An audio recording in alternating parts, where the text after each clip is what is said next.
साथियों नमस्कार। मैं कमलेश्वर सिंह फिर आपके सामने एक बार अपना एक नया वीडियो लेकर ईपीएफओ की सीरीज में ये मेरा चौथा वीडियो है। मैं आपको आज चौथी जानकारी देना चाहूँगा। लेकिन साथियों, सबसे पहले मैं आपसे निवेदन करना चाहूँगा कि मेरे चैनल को सब्सक्राइब जरूर करिए। यदि आप पहले से हैं तो लाइक या डिसलाइक, वीडियो यदि उपयोगी हो तो आप उसके हिसाब से कर सकते हैं। और यदि आप नए आए हैं तो आप चैनल को सब्सक्राइब जरूर करिएगा और साथ में हो सके तो शेयर भी करिए, ताकि जानकारी जितना ज़्यादा बढ़ सके आगे इसको हमें और लोगों तक पहुंचाना है, उतनी अच्छी बात है।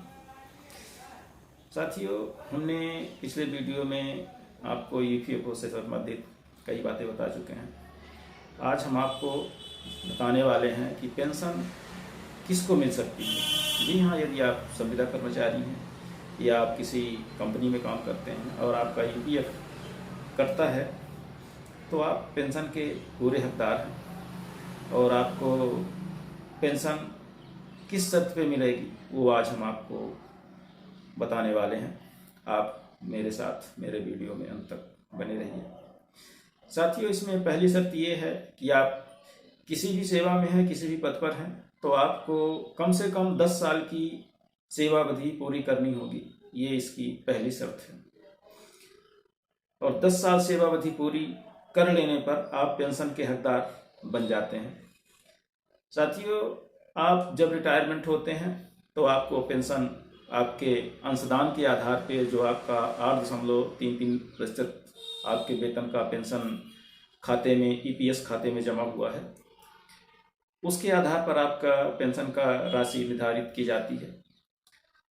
साथियों, रिटायरमेंट की अवधि जो है इसमें आपकी 58 साल की है। हालांकि यदि आप 2 साल और जोड़ के 60 साल की सेवा पूरी कर लेते हैं, आयु पूरी कर लेते हैं, तो आपको यहाँ पे एक अतिरिक्त फायदा मिलेगा। वो है आपका पेंशन में 4% अतिरिक्त धनराशि जुड़ जाएगी। साथियों, इसके अलावा कुछ और शर्तें हैं, वो हम आपको अब बता रहे हैं। साथियों, ये जो 10 साल की सेवा अवधि की बात की गई है, ये जरूरी नहीं कि आप एक ही पद पर या एक ही कंपनी में काम किए हों। ये 10 साल की सेवा अवधि आपके विभिन्न विभागों में हो सकती है, या विभिन्न कंपनियों में हो सकती है, या विभिन्न पदों पे हो सकती है। टोटल जो सेवा है आपकी, वो गणना करके 10 साल आपको पूरा करना है। हालांकि इसमें कुछ 6 महीने से कम या 6 महीने से ज़्यादा की जो सेवा अवधि होती है उसको कुछ महीने माइनस कर दिया जाता है, लेकिन जो साल की पूर्ण अवधि होती है वो साल की पूर्ण अवधि गिनी जाती है 1 वर्ष की सेवा में। तो साथियों, यहाँ पे एक और शर्त है कि यदि आप कोई कंपनी बदलते हैं तो आपको 6 महीने के अंदर आपको ईपीएफओ को सूचित करना पड़ेगा कि आपने कंपनी बदल दी है और आपका जो ईपीएफ का अंशदान आएगा वो अब उस कंपनी से आएगा। इस बात का विशेष ध्यान रखिए। और आप यदि उसी विभाग में रहते हैं तो इसकी कोई दिक्कत नहीं है, वो लाइफ टाइम आपका यानी 58 साल तक कर सकता है। और आप सेवाएं यदि 58 साल के बाद भी 2 साल देना चाहें तो आप वहाँ भी दे सकते हैं, लेकिन 60 साल के बाद आपको रिटायरमेंट ले ही लेना पड़ेगा। ये यहाँ शर्त है। पेंशन पाने के लिए 10 साल की सेवा और अधिकतम 58 साल की आयु और 2 साल यदि और जोड़ दीजिए तो 4% का अतिरिक्त पेंशन पाने के आप हकदार हैं। साथियों, यहाँ पेंशन सिर्फ नौकरी करने वाले को ही नहीं मिलती, बल्कि उसके परिवार यानी पति पत्नी जो भी रहते हैं उनको भी ये बतौर विधवा पेंशन के रूप में दी जाती है। इसके साथ ही एक और है, यदि बच्चा नाबालिग है और मृत्यु हो जाती है कमाने वाले व्यक्ति की, तो ये उस बच्चे को भी यानी अनाथ के रूप में उसको अनाथ पेंशन की भी व्यवस्था ईपीएफओ देता है। वो उस बच्चे की अधिकतम आयु 24 वर्ष तक ही उसको पेंशन बतौर अनाथ के रूप में, अनाथ पेंशन के रूप में दी जाएगी। 24 साल के बाद वो बंद कर दी जाती है। हालांकि यहाँ जो पत्नियां होती हैं उनके लिए वो लाइफ टाइम पेंशन होता है।